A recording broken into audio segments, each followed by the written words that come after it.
अस्सलाम वालेकुम, मैं ज़ैफ़र अशरफ आज़मी और आप देख रहे हैं ज़ैफ़ियात। आज की इस वीडियो में आपको खुशामदीद कहता हूं और बात करूंगा आज माशरे की, सोशल मीडिया के इस्तेमाल की और सोशल मीडिया को इस्तेमाल करते हुए लोगों के दिमागों को छेड़े जाने की और उनमें एक ऐसा जहर पैदा करने की, अपने ख़िलाफ़ करने की, लोगों को एक दूसरे के खिलाफ करने की, नफरत भरने की। तो मैं यहाँ पर एक ये भी बात बताता चलूँ कि हम जब माशरे की बात करते हैं, हम या सोशल इवल्स की बात करते हैं या करंट अफेयर्स की बात करते हैं, तो बगैर तहकीक के कोई भी बात की जाने इस तरह ही है कि आप जो है वो हवा में तीर चला रहे हैं और आपको नहीं मालूम कि वो कहाँ जाकर लगेगा। अभी रिसेंटली एक सानिहा पेश आया, मौलाना तारिक जमील साहब के बेटे आसिम जमील साहब जो है वो इस दुनिया फानी से कूच कर गए और अल्लाह पाक उनको जो है जवारे रहमत में जगह अता फरमाए। इन्ना लिल्लाहि व इन्ना इलैहि राजिऊन। और लेकिन देखने में आया कि सोशल मीडिया पर ऐसी अजीबो गरीब किस्म की जो है ना वो वबा फैल गई। उन्होंने अजीबो गरीब मनफी कमेंट्स हमें देखने को मिले। मेरे ये भी एक ट्रेंड का हिस्सा बनाकर पेश किया गया, लेकिन मेरी वीडियो बनाने का मकसद बिल्कुल भी व्यूज़ हासिल करना नहीं है। As a citizen of Pakistan, as a content creator और एज ए एनालिसिस्ट मेरा ये फ़र्ज़ बनता है कि मैं इस हवाले से बात करूं, बल्कि ज़्यादा बात इस पर नहीं होगी। जिस हवाले से मैं आपके सामने रूबरू हुआ हूँ, मेरी कोशिश होगी कि मैं उसको ही कोट करूं। सबसे पहले बात ये आती है कि हमारे सोशल मीडिया में जब भी कोई चीज़ देखी जाती है उसको ट्रेंड बनाकर पेश कर दिया जाता है, चाहे उसमें सच्चाई हो, चाहे उसमें सच्चाई ना हो, चाहे वो कंटेंट किसी भी तरह का हो, चाहे उसकी वजह से बहुत से कॉन्सिक्वेंसेस सामने आते हों। अब बात कर लेते हैं आसिम जमील साहब की, जो कि वफात पा चुके हैं। मौलाना तारिक जमील साहब के साहबजादे थे छोटे, उनको कुछ बचपन से ही बीमारियां थी, लेकिन उसमें जो हाईलाइटेड चीज़ थी वो दिमागी तौर पर बीमारी है, बाइपोलर उसको कहा जाता है। और जब हमने इसको रिसर्च किया, देखा, तो उसमें सामने आई चीज़ें कि ये मूड स्विंग्स कुछ होते हैं, वो बचपन से ही चल रहे थे। फिर ऑब्वियसली एक इंसान जो दिमागी तौर पर थोड़ा सा वो इंसेन है, या फिर ये कहा जा सकता है कि दिमागी तौर पर जो केमिकल्स हैं वो आगे पीछे हो चुके हुए हैं, अगर in the term of psychology या in the term of doctorate, तो हम ये देखते हैं कि वो कुछ केमिकल्स होते हैं वो दिमाग के, वो थोड़ा सा आगे पीछे हो तो इंसान के जो आसाब होते हैं, इंसान की जो सोचने की सलाहियत होती है, वो अपने कंट्रोल में नहीं रहती है। यहाँ पर सबसे पहली बात ये आती है, हम इस जाने बाद में आते हैं। लेकिन देखा है गया कि आसिम जमील साहब जैसे ही वफात पाते हैं तो सोशल मीडिया में जो यह खबर है वो फैल गई। तारिक जमील साहब की बेशक बिलियंस में जो फ़ैन फॉलोइंग है, बहुत से लोग जो हैं उनसे मोहब्बत करते हैं और बेशक हम उनकी साथ जो है वो ताज़ियत भी करते हैं और उनके गम में बराबर के शरीक हैं। एक बाप का अपने बेटे का जनाजा पढ़ना या अपने जवान बेटे को सामने मुर्दा पाना, ये इससे बड़ी तकलीफ कोई नहीं होती। तो अल्लाह पाक सबके वालिदैन को सलामत रखे, सबके औलादों को सलामत रखे। मैं बात कर रहा था कि सोशल मीडिया पे जैसे ही खबर आई, लोगों ने आसिम जमील साहब की जो तस्वीर है वो शेयर करना शुरू कर दी। लेकिन मैं आपको ये बताता चलूँ कि जो अब आप स्क्रीन पर तस्वीर देख रहे हैं ये आसिम जमील साहब हैं, लेकिन ये वो वाले आसिम जमील साहब नहीं है जिनकी तस्वीर जो है वो मौलाना तारिक जमील साहब का बेटा बताकर जो है वो पेश की जा रही है। मौलाना तारिक जमील साहब के बेटे ये हैं और ये तस्वीर जो है ये आसिम जमील हैं। ये यहाँ पर नहीं रहते, पाकिस्तानी के रिहायशी नहीं है, ये पाकिस्तान के रिहायशी नहीं है, ये आउट ऑफ कंट्री रहते हैं और लेकिन यहाँ पर आना जाना इनका है। इनका इंसाफ का मैं एक इंटरव्यू सुन रहा था, जैसे ही खबर देखी गई और सोशल मीडिया पे वायरल हुई तो इंसाफ को जो है इनकी फैमिलीज़ की जानिब से जो है ना वो उसी वक्त कॉल्स आना शुरू हो गई और फिर उसके बाद उनके फ्रेंड्स की जानिब से, और ये बता रहे हैं कि बिज़नेस करते हैं तो उनके पार्टनर्स की जानिब से। तो ये देखें कितनी तकलीफ दे चीज़ है कि सोशल मीडिया पर बगैर किसी तहकीक के, बगैर ये जाने कि आसिम जमील साहब जो कि वफात पा चुके हैं, जो कि मौलाना तारिक जमील साहब के साहबजादे हैं, असल में वो कौन है। क्योंकि हाईलाइट ज़रा ज़्यादा यूसुफ जमील साहब हैं जो मौलाना तारिक जमील साहब के बड़े बेटे हैं, तो बहुत से लोगों को इस चीज़ का इल्म नहीं था कि आसिम जमील असल में कौन है। तो बगैर तहकीक के वो तस्वीर चली और मैं हैरान हूँ कि ये अवेयरनेस लोगों तक जाने के बावजूद भी स्टिल अभी भी वो पिक्चर जो है वो चल रही है। तो वो जो आसिम जमील जिनकी पिक्चर जो है वो लोगों तक गई, उन्होंने भी जो है ना इसके खिलाफ एक्शन लेना चाहा है। हम इस चीज़ की भरपूर जो है ना वो करते हैं।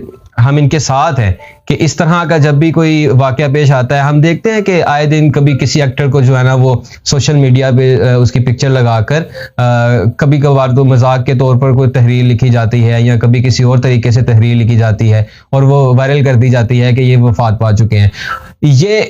ये लोग ये जानते ही नहीं है कि इसके कितने अजीबो गरीब कॉन्सिक्वेंसेस जो है वो सामने आ सकते हैं। इनको ये मालूम ही नहीं है कि उनकी फैमिलीज, आप किसी के सेंटीमेंट्स के साथ खेल रहे हैं, आप किसी के जज्बात के साथ खेल रहे हैं, आप उनकी फैमिलीज को जो है वो तकलीफ पहुंचा रहे हैं। तो सबसे पहली बात ये है कि हमें ये जान लेना चाहिए कि कोई भी इशू हो उसके ऊपर जब बोलना हो या उसको अपने इर्द गिर्द जो है वो अच्छी चीज़ है। सोशल मीडिया एक बहुत बड़ा प्लेटफॉर्म है जिस पर आप कोई भी चीज़ जो है वो बहुत जल्दी वायरल कर सकते हैं और ये एक अच्छा प्लेटफॉर्म है कि जहाँ पर कोई भी चीज़ होती है, पहले के दौर में तो बाकायदा तौर पर जो है वो ख़त लिखे जाते थे और कोई वफात पा जाता था या कोई किसी का जन्म होता था तो उसकी खबर देने के लिए बाकायदा तौर पर जो है ख़त लिखे जाते थे। फिर उससे पीछे चले जाएं, तार का दौर था, तार के जरिए जो है ना पैगाम पहुंचाए जाते थे। लेकिन अगर हमें ये फैसिलिटेट किया गया है अल्लाह की जानिब से, हमारे टेक्नीशियस्ट की जानिब से, तो हमें चाहिए कि हम इसको अच्छी तरीके से इस्तेमाल करें। अब बात यहाँ पर ये आती है कि सबसे पहले ये देखा गया कि बहुत से लोगों ने मनफी कमेंट्स शुरू कर दिए कि मौलाना तारिक जमील जीदाद इंसान, इस्लामिक स्कॉलर्स में बहुत बड़ा नाम रखने वाली शख्सियत, और उनके ही बेटे ने खुदकुशी कर ली। मैं सबसे पहले आपको ये बताता चलूँ कि यहाँ पर हमारे पास बहुत सी दलीलें, बहुत सी एग्जाम्पल सामने हैं जिसको देखते हुए ये चीज़ तो वाज़ेह है कि ये खुदकुशी नहीं है। सबसे पहली बात, अल्लाह की जानिब से ये चीज़ दे दी गई कि जब एक इंसान मेंटली तौर पर वहां पर हाजिर ना हो, उसके असाब उसके कंट्रोल में ना हो, उसका दिमाग उसके कंट्रोल में ना हो, वो कोई भी कॉल फेल करता है तो उसको ना दुनिया में सजा मिलेगी ना आखिरत में। ये इतनी बड़ी जो है ना वो छूट मिली अल्लाह की तरफ से। और फिर ये भी चीज़ ये तलाक के हवाले से किया गया था। चूंकि हमारा ताल्लुक भी इसी फील्ड से है तो हम ये देखते हैं सारा दिन कि इसकी रेशो भी बड़ी हुई है। खैर ये अलग डिबेट है, इसके ऊपर किसी दिन फिर वीडियो बनाएंगे। लेकिन देखा गया कि एक इंसेन माइंड, साउंड माइंड नहीं है और वो दिमागी तौर पर ठीक नहीं है, उसके दिमाग के कुछ केमिकल्स हिले हुए हैं। वो अगर इंसान को 100 तलाक़ें भी दे देता है तो वो भी तलाक नहीं होती है। वो कुफरिया जुमले भी बोल देता है, ये मैं नहीं कह रहा, उलमा कराम का जो ये कहना है। तो आप अगर इस चीज़ से खिलाफ करते हैं तो आप रिसर्च कर सकते हैं, जो कि हमारे नौजवानों को, हमारे लोगों को बहुत मुश्किल काम लगता है। बहरहाल हमारा काम है अवेयरनेस पैदा करना। मेरे से भी कोई भूल चूक हो सकती है, ऐसी कोई बात नहीं है कि मेरे पास बहुत ही कोई क्रेडिबल सोर्सेज हो। मैं भी सोशल मीडिया से, लेकिन तहकीक करने के लिए हमारे पास अल्हम्दुलिल्लाह हम कोशिश करते हैं कि मुस्तनिद जगहों पर जो है ना वो पहले कॉल्स कर ली जाए और उनसे बात डिस्कस कर ली जाए। तो मौलाना तारिक जमील साहब के जो बेटे आसिम जमील साहब हैं वो बचपन से ही किसी बीमारी का शिकार थे, बाइपोलर कहा गया, वो उसमें मूड स्विंग्स होते हैं। फिर यहाँ पर एक चीज़ देखी जाती है कि वो काम था बचपन का, वो बीमारी थी बचपन से, लेकिन एक बाप अपने बेटे के लिए जो कर सकता है उसने किया। उनका ये कहना था कि आसिम जमील साहब को शॉक्स दिए जाते थे ताकि उनके जो दिमाग के केमिकल्स हैं वो उसको ठीक किया जाए या वो उनकी जो भी मेडिकल सिचुएशन थी उसको ठीक किया जाए। ऑब्वियसली वो तो चाहते थे कि इसको भरपूर तरीके से इनकी सेहत जो है वो ठीक हो, लेकिन वो नहीं हो पाई। और कुछ दिन पहले ही ये वाक़या पेश आया कि उनको गोली लगी। ये मुकम्मल तौर पर एक हादसा है जो कि जो लोग ये कह रहे हैं कि ये एक खुदकुशी है। सबसे पहले मुझे ये बता दीजिए कि कहाँ की इंसानियत है। हम लोग बहैसियत इंसान, मैं यहाँ पर चलें किसी मज़हब की बात नहीं करता, मैं किसी फ़िरके की बात नहीं करता, मैं ये नहीं बात करता कि आप पाकिस्तानी भी हैं कि नहीं, मैं बहैसियत इंसान बात कर रहा हूँ। इंसानियत हमारे अंदर कहीं दूर जाकर जो है वो छुप चुकी हुई है। हमें ये नहीं सिखाया गया था, हमें लोगों को टॉन्ट करना नहीं सिखाया गया था, हमें लोगों को अगर सच्चाई बयान करनी है, उनको आईना दिखाना है तो उसका एक तरीका दिखाया गया था। हमें बताया गया था कि हमें इस्लाम का दामन पकड़कर किस तरह से लोगों की रहनुमाई करनी है। हमें इकबाल ने कहा था कि है लोग वहीं जहां हमें अच्छे आते हैं जो काम दूसरों के।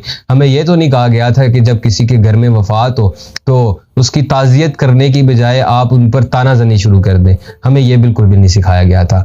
हम लोग चाहते हैं कि हमारा मुआशरा कंट्रोल में आए। वो जो भी वाक़या पेश आया हम उसकी भरपूर मजम्मत भी करते हैं। सोशल मीडिया के लोगों के खिलाफ, जो कि बाकायदा तौर पर ये समझते हैं कि हमने अगर इसके ऊपर टॉन्ट्स कर दिए, हमने कमेंट्स कर दिए तो हमारा फ़र्ज़ पूरा हो गया। नहीं, आप लोगों ने इस चीज़ की तहकीक नहीं की कि जो इतना बड़ा इल्ज़ाम आप उस शख्स के ऊपर लगा रहे हैं जो इस दुनिया में नहीं है। यहाँ पर तो ये कहा जाता है कि जो वफात पा जाए उसके खिलाफ बात नहीं करनी चाहिए, उसकी अच्छाइयाँ जो है ना वो बयान करनी चाहिए। बहैसियत इंसान ये हमें ज़ेब नहीं देता। अल्लाह पाक आसिम जमील साहब को जवारे रहमत में जगह अता फरमाए, उधर की खुशियाँ नसीब हों, और अल्लाह पाक मौलाना तारिक जमील साहब की जो पूरी फैमिली अहलो हयाल के लिए जो है वो सब्र जमील अता फरमाए।